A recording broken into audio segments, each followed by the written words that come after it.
While users can set up the RDP feature via the Settings app, they can also enable RDP on Windows 10 with command prompt. This method can be used by anyone looking to create scripts that expedite configuring remote desktop on more than one computer at a time. As you can see now, the remote desktop is disabled. To enable remote desktop via the command line, open the Windows Start menu. Search Command Prompt, and right-click the first result that appears and select Run as Administrator.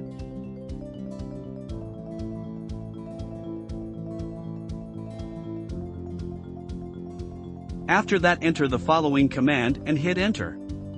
The full command you can find in the description below.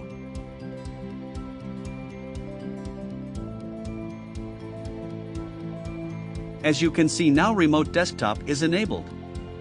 Hey! It is part 2.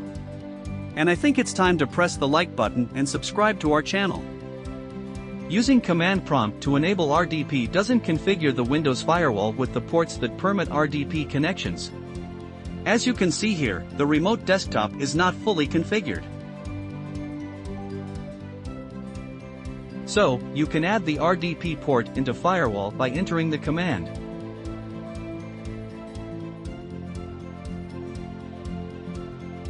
Upon the completion of the steps outlined earlier, remote desktop services are enabled, and the Windows Firewall port is opened. What's more, you can use command prompt to disable RDP or to close the firewall port.